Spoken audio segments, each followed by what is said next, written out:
Hello everyone and welcome to infinity and beyond. और आज हम क्लास 10 केमिस्ट्री का यूनिट 3 कवर करने जा रहे हैं, जो कि है मेटल्स एंड नॉन मेटल्स। तो सबसे पहले देखते हैं कि मेटल्स और नॉन मेटल्स होते क्या क्या हैं।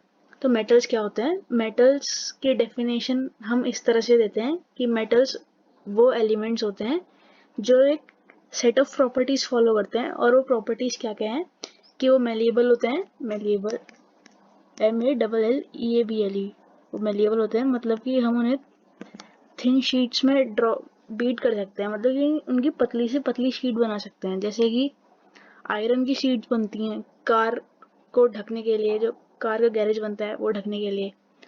और जैसे स्टील वगैरह की भी शीट्स बनती हैं। और आयरन और मतलब मेन काम हमारा मेटल से ही पड़ता है। नॉन मेटल भी हमारे लिए इम्पोर्टेंट होते हैं, जैसे कि जितनी भी गैसेज हैं वो सारी नॉन मेटल्स में आती हैं। तो मतलब हमारी लाइफ को सस्टेन करने के लिए नॉन मेटल्स का भी काफ़ी बड़ा योगदान है। पर जो हमारी इकोनॉमी है वो मेटल्स से चलती है, क्योंकि हमारी आयरन और स्टील इंडस्ट्री जिस पर कि हमारी इकोनॉमी डिपेंडेंट है, तो जो उसमें आयरन है वो एक मेटल है। जो मोस्ट कॉमन मेटल हम अपनी डेली लाइफ में यूज़ करते हैं वो आयरन है। और स्टील कुछ आयरन से अलग नहीं है, स्टील आयरन का एक एलॉय है। एलॉय क्या होता है ये भी हम इस चैप्टर में पढ़ेंगे। तो कुछ प्रॉपर्टीज होती हैं जैसे कि मेलिएबिलिटी और डक्टिलिटी। डक्टिलिटी मतलब कि थिन फॉर्म में हम, मतलब थिन वायर्स में हम ड्रॉ कर सकते हैं। जैसे एल्यूमिनियम या कॉपर के वायर्स आपने देखे होंगे, घरों वगैरह में यूज़ करते हैं लाइटनिंग वगैरह के लिए। और दिवाली की जो लाइट वगैरह होती हैं तो उसमें जो हम वायर्स यूज़ करते हैं वो मेटल्स के होते हैं। क्यों करते हैं? क्योंकि वो डक्टाइल होते हैं। डक्टाइल मतलब कि हम उनका वायर फॉर्म कर सकते हैं। अभी ग्लॉसरी देखते हैं पहले, फिर बाद में थोड़ा और डिस्कस करेंगे।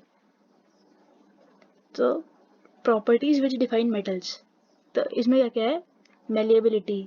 मेलिएबिलिटी मतलब कि हम उन्हें उनका वायर फॉर्म कर सकते हैं, मतलब सॉरी, हम मेलिएबिलिटी मतलब कि हम उन्हें थिन शीट्स में ड्रॉ कर सकते हैं। मतलब कि उन्हें हैमर से या फोर्स अप्लाई करके उन्हें इतना पतला किया जा सकता है कि वो एकदम थिन हो जाए, इतने पतले हो जाए। और जो मेटल जितना ज़्यादा थिन किया जा सकता है फोर्स के एप्लीकेशन में, हम बोलेंगे कि वो एलिमेंट या फिर वो मेटल उतना ज़्यादा मेलिएबल है। तो सबसे ज़्यादा मेलिएबल जो एलिमेंट होता है वो हमारा गोल्ड होता है, और उसको बाद सिल्वर होता है। तो सबसे ज़्यादा मेलिएबल जो होता है वो गोल्ड होता है। और डक्टिलिटी की भी बात करेंगे अभी, गोल्ड भी सबसे ज़्यादा डक्टाइल भी गोल्ड होता है। उसके बाद मेलिएबिलिटी में आता है सिल्वर। तो मतलब ये प्रीशियस मेटल्स होते हैं। अब एक बात आती है कि चलो डक्टिलिटी की बात करेंगे। तो डक्टिलिटी क्या होती है? डक्टिलिटी मतलब कि हम, जैसे शीट्स तो बन गई, अब उन शीट्स को हम रोल करके वायर्स फॉर्म कर सकते हैं कि नहीं कर सकते हैं। तो जो जितना ज़्यादा डक्टाइल मेटल होगा उसके उतने ज़्यादा हम उतना लंबा वायर फॉर्म कर पाएंगे। तो इसका सबसे डक्टाइल मेटल जो है वो गोल्ड है। तो सबसे डक्टाइल मेटल, इसका कहने का मतलब क्या है कि हम कितनी कम क्वांटिटी गोल्ड की लें और कितना ज़्यादा लंबा उससे वायर फॉर्म कर सकें। तो गोल्ड वैसे भी शायद इतना डक्टाइल होता है कि 1 ग्राम गोल्ड, या फिर हाँ शायद 1 ग्राम गोल्ड से हम पूरा 2 किलोमीटर लंबा वायर फॉर्म कर सकते हैं। तो इसलिए गोल्ड जो है सबसे डक्टाइल मेटल है। अब बात आती है कि हम जो इलेक्ट्रिकल वायर्स वगैरह होते हैं, मतलब कि हमारे घरों में जो इलेक्ट्रिकल वायर्स होते हैं वो या तो एल्यूमिनियम के बनते हैं या फिर कॉपर के बनते हैं, है ना। तो वो गोल्ड और सिल्वर के क्यों नहीं बनते, जबकि ये सबसे ज़्यादा डक्टाइल होते हैं? तो इसलिए नहीं बनते क्योंकि ये मेटल्स प्रीशियस मेटल्स होते हैं। इनकी मतलब काफ़ी महंगा पड़ता है। अगर इनके वायर्स बनाने लग जाएं तो वो मतलब उतने हैं नहीं, उतने एबंडेंट नहीं है। तो इनका एबंडेंस उतना ज़्यादा नहीं है, तो इस वजह से ये ज़्यादा महंगा पड़ता है इनका एक्सट्रैक्शन। और फिर इन्हें हम बनाएं, और अगर इसके वायर बनाने लग जाए तो वायर बनाना बहुत महंगा पड़ेगा। पर होते सबसे ज़्यादा तो एल्यूमिनियम और कॉपर के वायर बनाना काफ़ी सस्ता पड़ता है। तो इसीलिए, हालांकि ये दोनों इतने ज़्यादा डक्टाइल नहीं होते, पर फिर भी हम इकोनॉमी को देखते हुए कि इकोनॉमिक है कि नहीं है, इकोनॉमिकली फिजिबल कोई चीज़ है कि नहीं है, उसे देखते हुए हम जो वायर्स वगैरह हैं वो एल्यूमिनियम या फिर कॉपर के बनाते हैं। अब मतलब हम प्रॉपर्टीज, मतलब मेटल्स को इसी तरह से डिफाइन करते हैं कि metals are the elements that are ductile, are malleable, are hard, have a characteristic metallic luster, are good conductors of heat and electricity, have high melting points and boiling points। तो ये कुछ properties होती हैं जिनके through हम metal को define करते हैं। तो और अब बात आएगी नॉन मेटल की नेक्स्ट उसमें। तो नॉन मेटल्स जस्ट इसका ऑपोजिट होता है। जो जो चीज़ें इनके पास हैं वो चीज़ें नॉन मेटल्स के पास नहीं होंगी। और हार्डनेस कैसे, मतलब अभी इन प्रॉपर्टीज में कुछ कुछ एक्सेप्शंस भी हैं। हार्डनेस मतलब कि कि वो कितना हार्ड है, मतलब कि कितना वो टूटने को रेजिस्ट कर सकता है, यानी उसका इलास्टिक फेलियर कितना कम है, ये डिफाइन करेगा कि कोई मेटल कितना हार्ड है। और एक प्रॉपर्टी होती है मेटल्स की, मेटल्स का शाइनी सरफेस होता है, मेटल्स का सरफेस शाइनी होता है और उनमें एक लस्टर होती है, मेटेलिक लस्टर बोलते हैं उसे, चमकता है अलग ही से। पर एक्सेप्शन होते हैं हार्डनेस, मेटेलिक लस्टर में, और ये high melting and boiling points के कुछ एक्सेप्शंस हैं।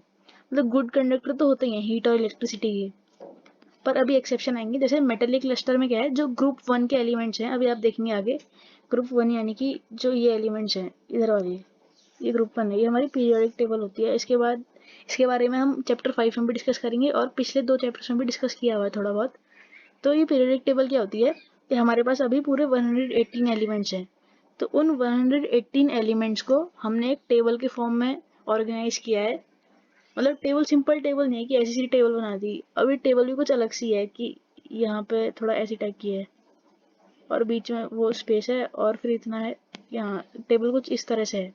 तो ये टेबल इस फॉर्म में क्यों है कि जो इसे एक ग्रुप बोलते हैं, ये पूरा एक ग्रुप है, वर्टिकली जब हम नीचे जा रहे हैं तो हम सेम ग्रुप में हैं। तो एक ग्रुप में क्या होता है कि जो एलिमेंट्स हैं वो सिमिलर प्रॉपर्टीज शो करते हैं, इन्हें अरेंज ही इस तरह से किया होता है। पर ये जो हाइड्रोजन है, हाइड्रोजन की पोजीशन अलग रखी गई है, हाइड्रोजन को इनके साथ नहीं रखते, वो हम रीजन पढ़ेंगे आगे।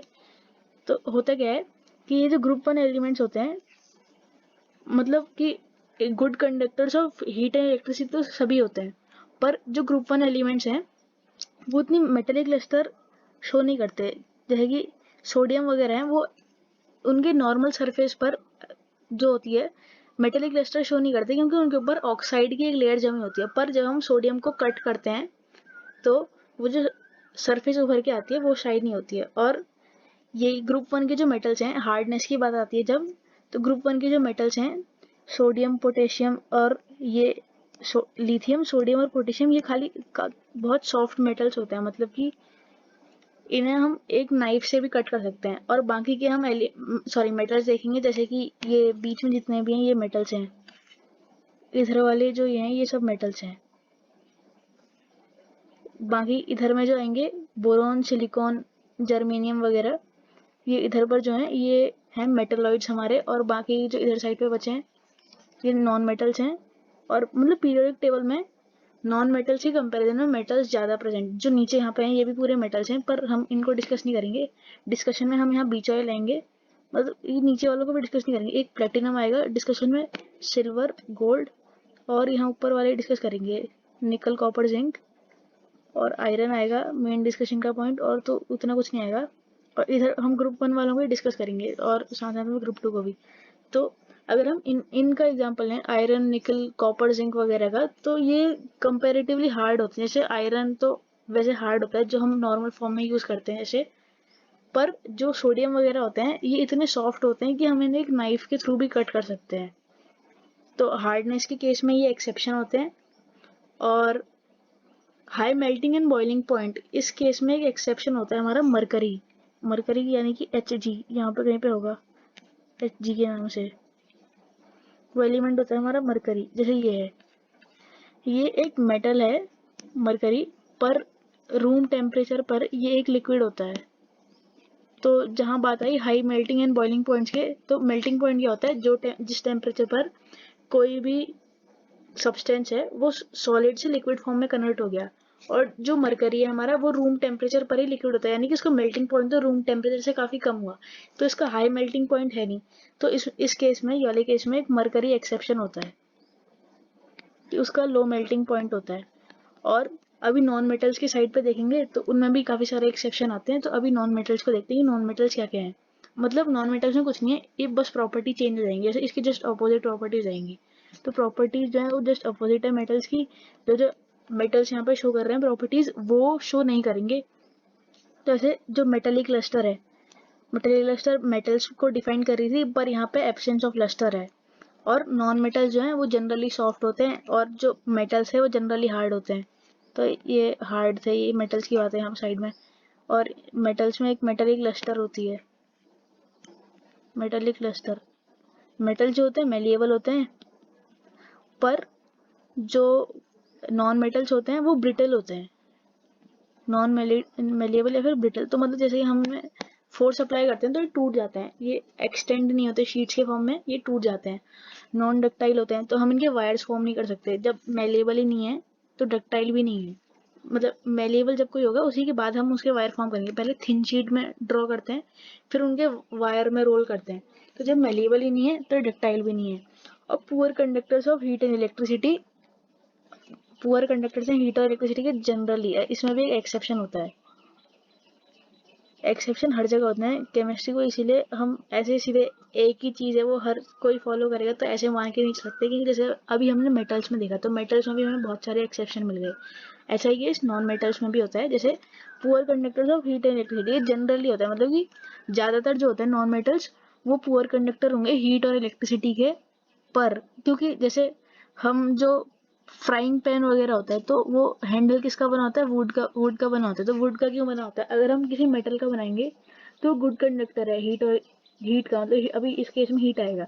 तो अगर मेटल का हैंडल बना होगा तो जो भी उस फ्राइंग पैन को पकड़ने वाला होगा उसके हाथ जल जाएंगे, तो हम नहीं चाहते कि उसके हाथ जलें। तो इसीलिए जो बनता है वो या तो बेकेलाइट वगैरह का बनता है, या फिर किसी तरह का जो हाई मेल्टिंग पॉइंट वाला प्लास्टिक होगा उसका बनेगा, या फिर जनरली जो बनता है वो वुड का बनता है। तो वुड का इसलिए बनता है क्योंकि पुअर कंडक्टर ऑफ हीट होता है। ऐसे ही जो वायर्स का मतलब जो वायर्स होते हैं, वायर्स मेटल के बने होते हैं, पर जो इंसुलेशन होता है वो नॉन मेटल का बना होता है। वो क्यों बना होता है नॉन मेटल का, क्योंकि अगर इंसुलेशन या तो होगा नहीं, या फिर अगर इंसुलेशन मेटल का होगा तो metal good conductor of electricity है। और अगर हम उन वायर्स में अगर करंट है, अगर उनके अक्रॉस वोल्टेज अप्लाइड है, तो उस केस में क्या होगा कि वायर्स, उन वायर में करंट फ्लो होगा। और करंट अगर फ्लो हो रहा है तो अगर कोई ऐसा इंसान जिसके पैर जमीन पर रखे हुए, पैर जमीन पर हैं, तो अगर वो टच करेगा तो एक सर्किट बन जाएगा, उस इंसान के थ्रू पूरा करंट हो जाएगा, जो कि फेटल भी हो सकता है, उससे इंसान की डेथ भी हो सकती है। तो इसीलिए जो इंसुलेटर होता है, मतलब जो बाहर का इंसुलेशन कवर होता है, वो नॉन मेटल से बनता है, क्योंकि वो पुअर कंडक्टर होते हैं इलेक्ट्रिसिटी के और हीट के भी। तो हीट का हम एग्जांपल ले सकते हैं फ्राइंग पैन वगैरह का, और इलेक्ट्रिसिटी का मतलब इंसुलेटर का हम यूज करते हैं इंसुलेशन के फॉर्म में, मतलब कि इलेक्ट्रिकल इंसुलेटर के फॉर्म में वायर के अक्रॉस जो हम इंसुलेशन लगाते हैं। और इनका जनरली लो मेल्टिंग और बॉइलिंग पॉइंट होता है। अब इसमें भी एक्सेप्शन है, तो एक्सेप्शन है क्या वो देखते हैं। जो हमारा यहाँ पे ग्रुप हम अभी देखेंगे, एक मिनट पहले इसे इरेज कर लेते हैं।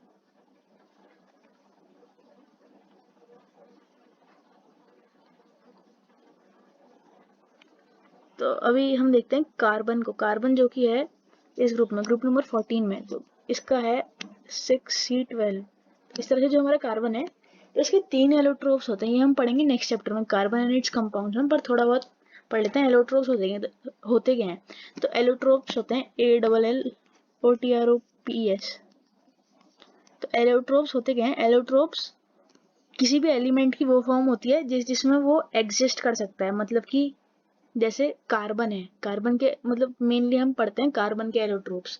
तो कार्बन किन किन फॉर्म में नेचर में एग्जिस्ट करते हैं, तो कार्बन या तो ग्रेफाइट की फॉर्म में एग्जिस्ट करता है, जिसकी कि हमारी पेंसिल की लीड बनती है, ग्रेफाइट की फॉर्म में एग्जिस्ट करता है। एक डायमंड के फॉर्म में, वो जो ज्वेलरीज वगैरह में यूज होता है।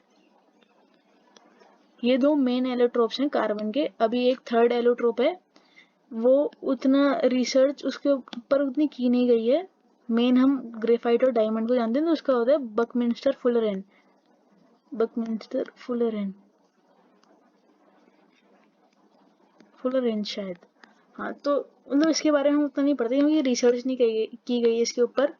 तो बकमिंस्टर फुलरेन एक फुलरेन क्लास ऑफ कंपाउंड को बिलोंग करता है, जो कि अलग हम नेक्स्ट चैप्टर में पढ़ेंगे इसके बारे में डिटेल में।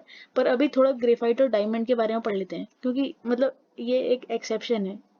तो जो ग्रेफाइट होती है हम उसका यूज करते हैं पेंसिल की लीड वगैरह बनाने में, और डायमंड का हम यूज करते हैं ज्वेलरी बनाने में।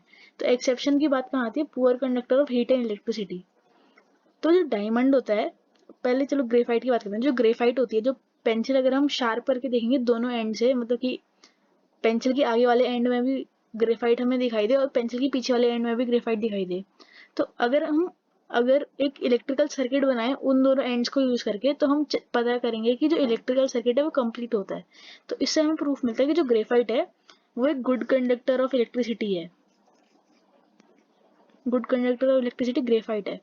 और जब हम डायमंड को हम जब चेक करके देखते हैं कि गुड कंडक्टर ऑफ हीट है कि नहीं है, तो हम हमें पता चलता है कि डायमंड भी एक गुड कंडक्टर ऑफ हीट है। वो दूसरी उसका कारण होता है फोनॉन्स।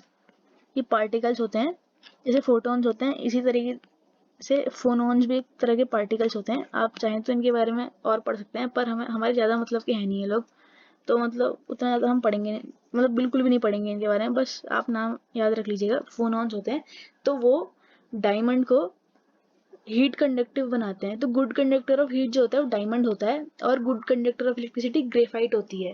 तो ये एक्सेप्शन यहाँ पे आ गए कि good conductor of heat and electricity graphite और डायमंड हो गए यहाँ पे। मतलब कि अभी हम बात कर रहे थे रेगुलर प्रॉपर्टीज नॉन मेटल्स की क्या होती हैं, पर यहाँ पे एक्सेप्शन आ गए। और लो मेल्टिंग और बॉइलिंग पॉइंट्स का भी एक्सेप्शन जो है डायमंड है। तो डायमंड होता है कार्बन का एक एलोट्रोप, पर डायमंड जो है सबसे हार्डेस्ट नोन सब्सटेंस है अभी हमारे पास, जो ह्यूमंस के पास अभी तक जो हार्डेस्ट नोन सब्सटेंस है वो डायमंड है। डायमंड से हार्ड अभी तक कोई बना नहीं है। तो सबसे ज़्यादा हार्ड होता है, यहाँ तक कि जो मेटल्स हैं जिनकी प्रॉपर्टीज थी कि high melting and boiling points हैं, इनसे भी ज़्यादा हार्ड है ये डायमंड। तो डायमंड मतलब मेटल्स को टक्कर दे देता है हाई मेल्टिंग और बॉइलिंग पॉइंट के केस में। तो अभी तक जो हाईएस्ट मेल्टिंग पॉइंट जो है वो डायमंड का है, मतलब जो हाईएस्ट बॉइलिंग पॉइंट है वो डायमंड का है। तो एक्सेप्शन ये है मतलब इस केस में। तो प्रॉपर्टीज हर कोई रेगुलरली फॉलो नहीं करता, तो एक्सेप्शन हर जगह होते हैं। तो मतलब थोड़ा ध्यान देना चाहिए हमें कि हम गलत ना करके आए, क्योंकि एक्सेप्शंस वगैरह पूछ लेते हैं एग्जाम में, एक आध नंबर में पूछ लेते हैं कि जो सारे नॉन मेटल्स होते हैं वो हीट और इलेक्ट्रिसिटी के पुअर कंडक्टर होते हैं। तो आंसर नहीं है इसका, क्योंकि कुछ एक्सेप्शन है। ऐसे ही मेटल्स वगैरह में पूछ लेंगे आपको कि जो मेटल्स हैं वो हार्ड होते हैं, सारे मेटल्स हार्ड होते हैं, तो ऐसा नहीं होता। जो ग्रुप 1 के मेटल्स होते हैं वो उनमें से काफ़ी मेटल सॉफ्ट होते हैं, जैसे कि लिथियम है और सोडियम और पोटेशियम है। और एक और प्रॉपर्टी, ये तीनों सॉफ्ट हैं, इन्हें नाइफ से भी कट कर सकते हैं हम। एक और है कि जो मेटल्स हैं उनकी ज़्यादातर मेटल्स की डेंसिटी जो होती है वो हाई होती है। मतलब किन की हाई होती है, जो इधर वाले हैं आयरन, जो इधर वाले बीच में सीरीज वाले जो एलिमेंट्स हैं, और इनकी डेंसिटी जो होती है वो काफ़ी हाई होती हैं इनके कंपेरिजन। जो इधर वाले हैं पोटेशियम की डेंसिटी तो काफ़ी कम होती है, मतलब सबसे कम जो है वो शायद पोटेशियम की, मतलब मेटल्स में, खाली मेटल्स में सबसे कम जो है शायद पोटेशियम की डेंसिटी होती है। तो पोटेशियम इतना हल्का होता है कि मतलब वैसे तो सोडियम वगैरह भी हल्के होते हैं, तो इन्हें हम क्या स्टोर करते हैं, ये होते तो बहुत ज़्यादा रिएक्टिव हैं, क्योंकि इनके क्या होता है आउटर मोस्ट जो शेल है, अभी हम ग्रुप 1 वालों की बात कर रहे हैं, हाइड्रोजन को छोड़ के, हाइड्रोजन नॉन मेटल है, तो इनके साथ क्या होता है कि इन्हें खाली एक इलेक्ट्रॉन जो होता है इनके आउटर मोस्ट शेल में प्रेजेंट, तो अगर वो इससे पीछे छुड़ा लें तो इन्हें शांति मिल जाती है, मतलब कि इनका ऑक्टेट पूरा हो जाता है। तो ऑक्टेट को पूरा कराने के चक्कर में ये उस इलेक्ट्रॉन से छुटकारा पाना चाहते हैं, तो जितनी जल्दी इन्हें छुटकारा मिलेगा उतनी जल्दी इन्हें शांति मिलेगी। तो उस शांति को प्राप्त करने के चक्कर से ये इतने ज़्यादा रिएक्टिव होते हैं कि अगर इन्हें एयर मिलती है तो एयर में ऑक्सीजन के साथ रिएक्ट कर जाते हैं, एयर में नाइट्रोजन के साथ रिएक्ट कर जाते हैं, और वाटर मिलता है तो ये वाटर के साथ रिएक्ट कर जाते हैं। तो इन्हें स्टोर करने के लिए हम क्या करते हैं, केरोसिन में स्टोर करके रखते हैं, केरोसिन ऑयल में, क्योंकि केरोसिन ऑयल के साथ ये रिएक्ट नहीं करते, और केरोसिन ऑयल एक लेयर फॉर्म करता है ऊपर से, ताकि ये एयर से ना रिएक्ट कर पाए। पर ये होते महाशय इतने हल्के हैं कि ये केरोसिन के भी ऊपर तैरने लगते हैं। तो ताकि एयर से रिएक्ट ना करे, एक पैराफिन वैक्स कंपाउंड होता है, मतलब जो वैक्स जिसकी मोमबत्ती टाइप की बनती है, पैराफिन वैक्स से हम एक लेयर ऊपर से डालते हैं कि ताकि ये एयर से कांटेक्ट ना कर पाए पोटेशियम वगैरह जो है। तो अब हमने देख लिया, अब बाकी जो है वो हम नेक्स्ट क्लास से कंटिन्यू करेंगे। तो इस क्लास में इतना ही।